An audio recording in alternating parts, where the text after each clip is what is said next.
Fala galera, tudo bem com vocês? E aí, como é que vocês estão? Bora lá continuar nossa leitura bíblica em um ano. Em um ano.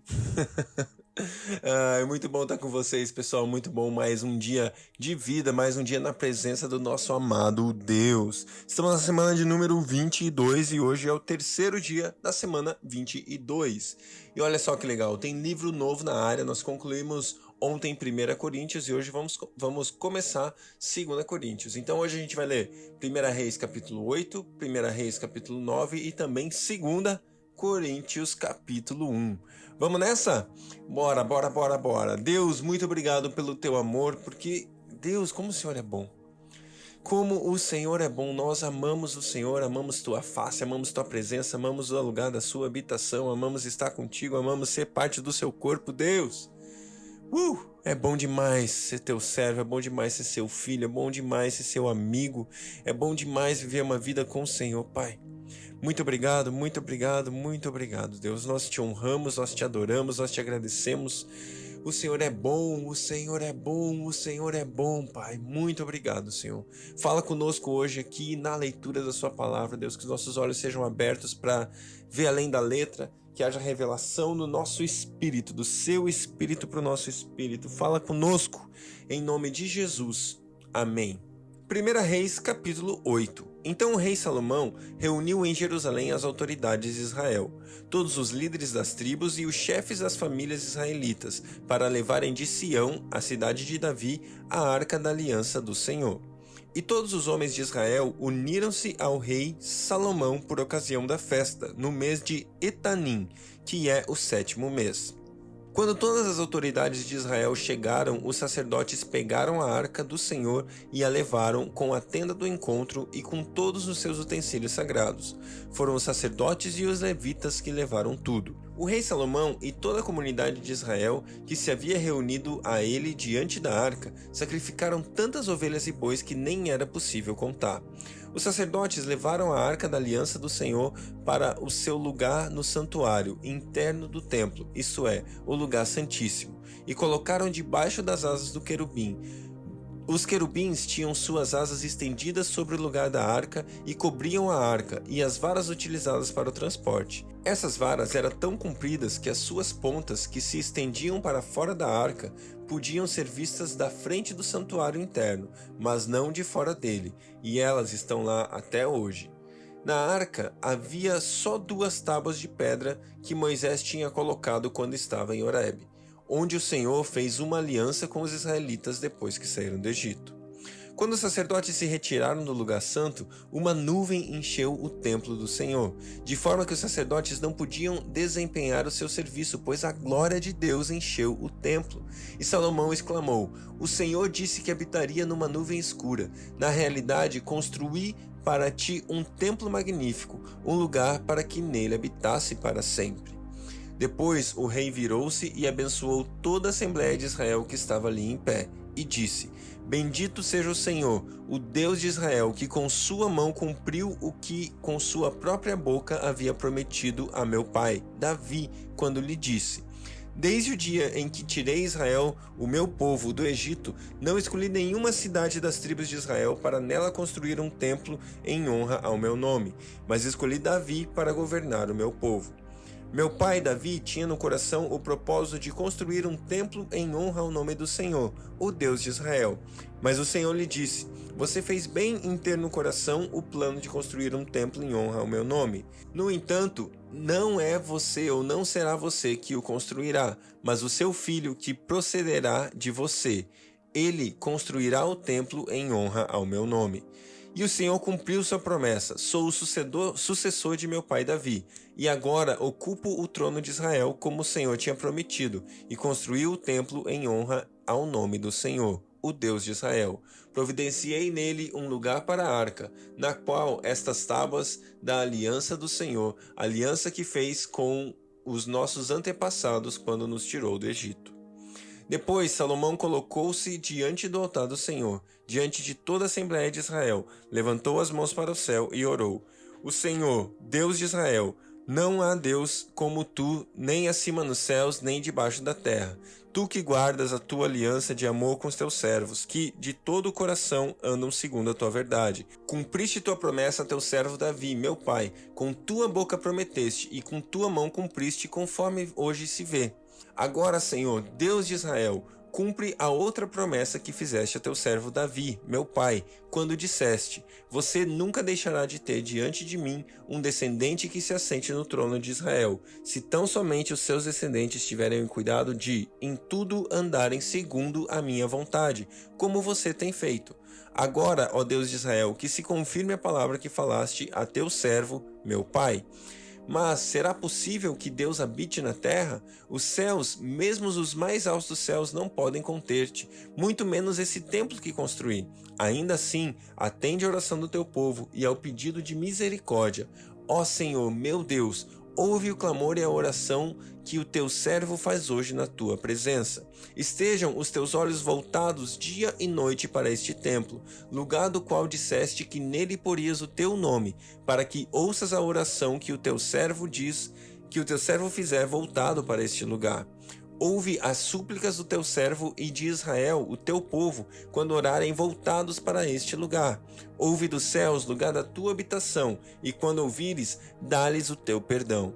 Quando um homem pecar contra o seu próximo, tiver que fazer um juramento e vier a jurar diante do teu altar neste templo, ouve dos céus e age. Julga os teus servos, condena o culpado, fazendo recair sobre a própria cabeça a consequência de sua conduta, e declara sem culpa o inocente, dando-lhe a sua inocência, ou dando-lhe a inocência que ele merece.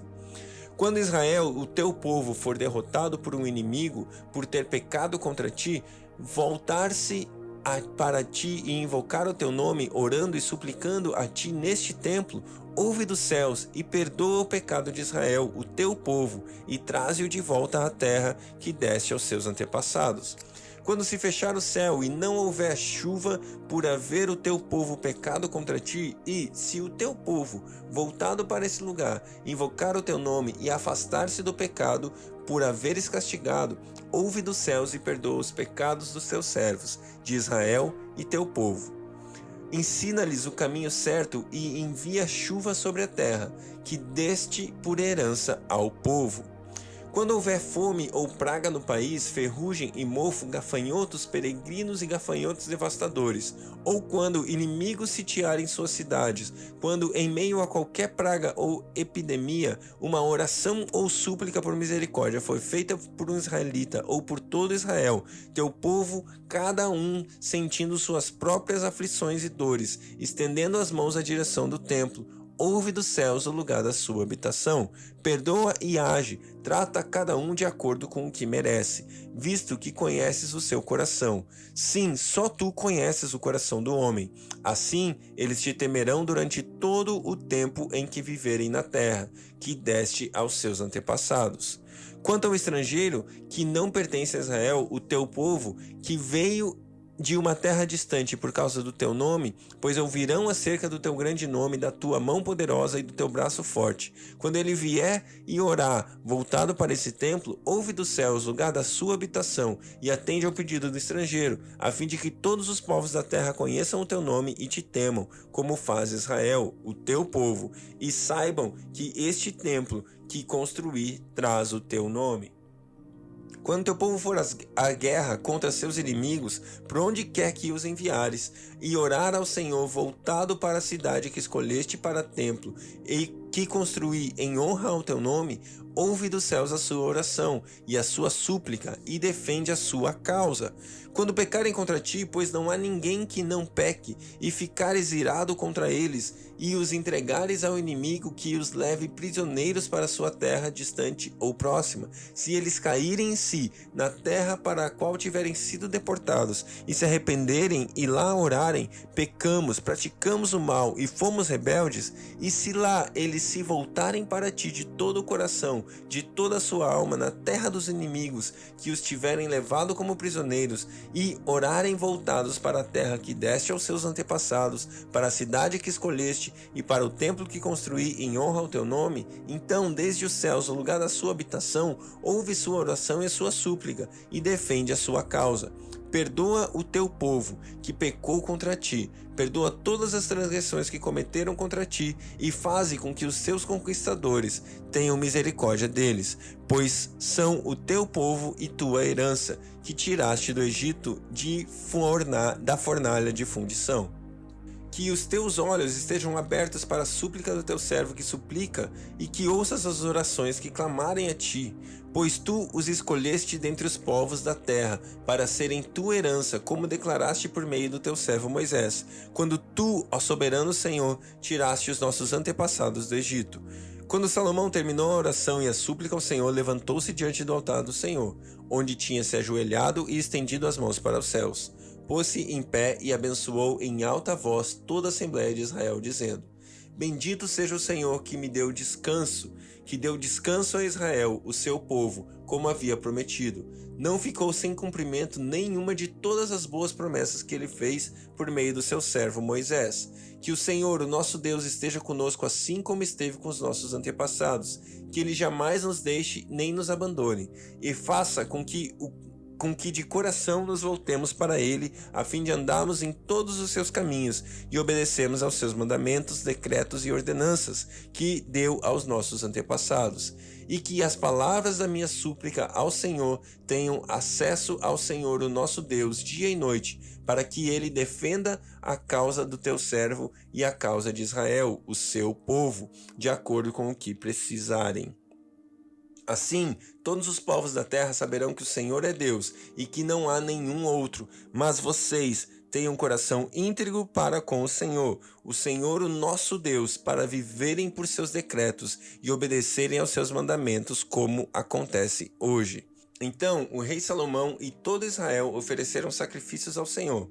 Ele ofereceu em sacrifício de comunhão ao Senhor 22.000 bois e 120.000 ovelhas. Assim o rei e todos os israelitas fizeram a dedicação do templo do Senhor. Naquele mesmo dia, o rei consagrou a parte central do pátio que ficava na frente do templo do Senhor e ali ofereceu holocaustos, ofertas de cereal e gordura das ofertas de comunhão, pois o altar de bronze diante do Senhor era pequeno demais para comportar holocaustos, as ofertas de cereal e a gordura das ofertas de comunhão. E foi assim que Salomão e todo Israel celebrou a festa naquela data. Era uma grande multidão, gente vinda desde Lebo-Amate até o ribeiro do Egito. Celebraram-na diante do Senhor, o nosso Deus, durante 7 dias. No 8º dia, Salomão mandou o povo para casa. Eles abençoaram o rei e foram embora jubilosos e de coração alegre por todas as coisas que o Senhor havia feito por seu servo Davi e por Israel, o seu povo. 1 Reis, capítulo 9. Quando Salomão acabou de construir o templo do Senhor, o palácio real e tudo mais que desejara construir, o Senhor lhe apareceu uma segunda vez, como lhe havia aparecido em Gibeon. O Senhor lhe disse: Ouvi a súplica e a oração que você fez diante de mim. Consagrarei este templo que você construiu, para que nele habite o meu nome para sempre. Os meus olhos e o meu coração estarão sempre nele. Se você andar segundo a minha vontade, com integridade de coração e com retidão, como fez o seu pai Davi, se fizer tudo o que ordeno a você, obedecendo aos meus decretos e às minhas ordenanças, firmarei para sempre sobre Israel o seu trono, conforme prometia Davi, seu pai, quando lhe disse: nunca faltará descendente para governar Israel. Mas se você e seus filhos se afastarem de mim e não obedecerem aos mandamentos e os decretos que lhes dei, e prestarem culto a outros deuses e adorá-lo, desarraigarei Israel da terra e lhes darei da terra que lhes dei, e lançarei para longe da minha presença este templo que consagrei ao meu nome. Israel se tornará então objeto de zombaria entre todos os povos. E, embora este templo seja agora imponente, todos os que passarem por ele ficarão espantados e perguntarão: Por que o Senhor fez uma coisa dessas a esta terra e a este templo? E a resposta será: porque abandonaram o Senhor, o seu Deus, que tirou os seus antepassados do Egito, e se apegaram a outros deuses, adorando-os e prestando-lhes culto. Por isso o Senhor trouxe sobre eles esta grande desgraça. Depois de 20 anos, durante os quais construiu estes dois edifícios, o templo do Senhor e o palácio real, o rei Salomão deu 20 cidades da Gibeia a Hirão, rei de Tiro, pois Hirão lhe havia fornecido toda a madeira de cedro e de pinho e o ouro que ele precisou. Mas, quando este veio de Tiro para ver as cidades que Salomão lhe dera, não gostou. Que cidades são essas que tu me deste, meu irmão? Ele perguntou, e a chamou de Terra de Cabul, nome que elas têm até hoje. Hirão tinha enviado ao rei 4.200 quilos de ouro. O rei Salomão impôs trabalhos forçados para que se construísse o templo do Senhor, seu próprio palácio, o Milo, o muro de Jerusalém, bem como Azor, Megido e Gezer. O faraó, rei do Egito, havia atacado e conquistado Gezer, incendiou a cidade e matou seus habitantes, que eram cananeus, e a deu como presente de casamento à sua filha, mulher de Salomão. Então Salomão reconstruiu Gezer. Ele construiu Bet-Ormon Baixa, Baalate e Tadmor. No deserto dessa região, bem como nas cidades armazéns e as cidades onde ficavam os seus carros de guerra e os seus cavalos, construiu tudo o que desejou em Jerusalém, no Líbano e em todo o território que governou.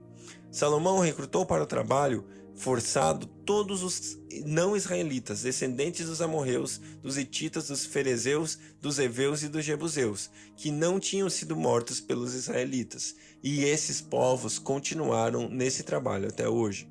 Mas Salomão não obrigou nenhum israelita a trabalhos forçados. Eles eram seus homens de guerra, seus capitães, seus comandantes de todos os carros de guerra e os instrutores de carros. Também eram israelitas os principais oficiais encarregados das construções de Salomão, 550 oficiais que supervisionavam os trabalhadores.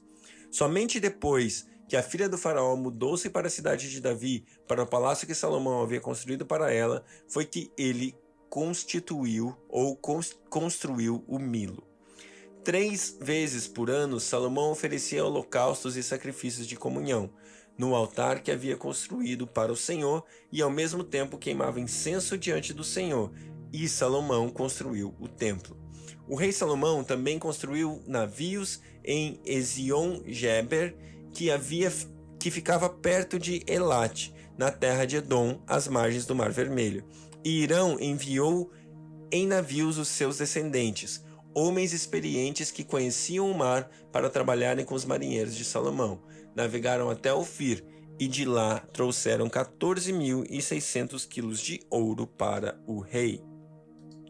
Glória a Deus. 2 Coríntios, capítulo 1. Paulo, apóstolo de Cristo Jesus pela vontade de Deus, e o irmão Timóteo, a igreja de Deus que está em Corinto, com todos os santos de toda a Acaia. A vocês, graça e paz da parte de Deus, nosso Pai, e do Senhor Jesus Cristo.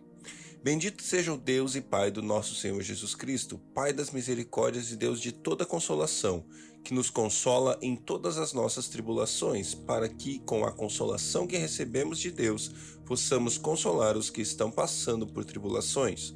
Pois assim como os sofrimentos de Cristo transbordam sobre nós, também por meio de Cristo transborda a nossa consolação. Se somos atribulados, é para a consolação e salvação de vocês. Se somos consolados, é para a consolação de vocês, a qual dá paciência para suportarmos os mesmos sofrimentos que estamos padecendo.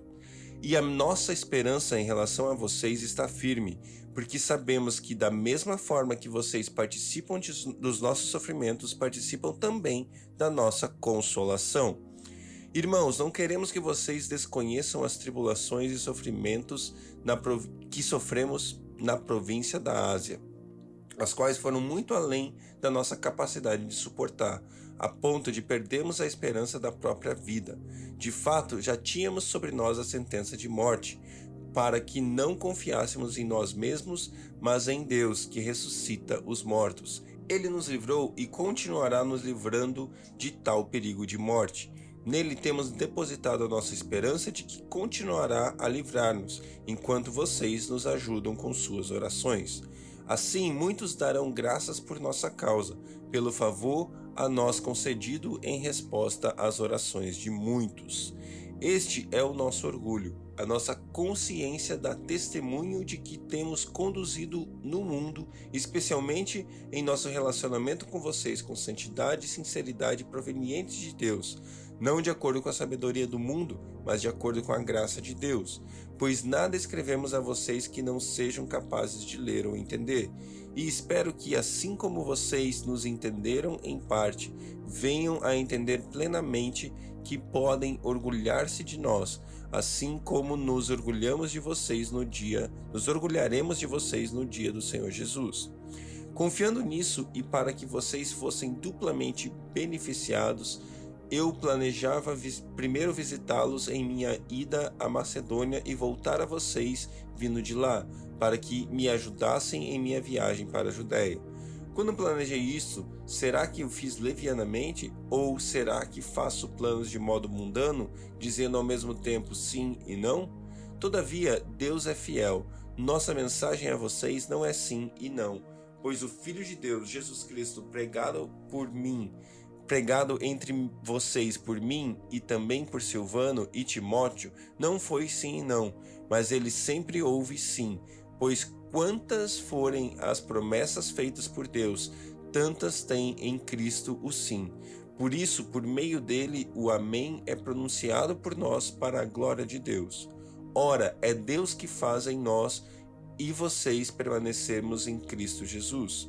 Ele nos ungiu, nos selou com sua propriedade e pôs o seu Espírito em nossos corações como garantia do que está por vir. Invoco a Deus como testemunha de que foi a fim de poupá-los que não voltei a Corinto. Não que tenhamos domínio sobre a sua fé, mas cooperamos com vocês para que tenham alegria, pois é pela fé que vocês permanecem firmes. Glória a Deus pela sua palavra, que Deus abençoe o seu dia e até amanhã.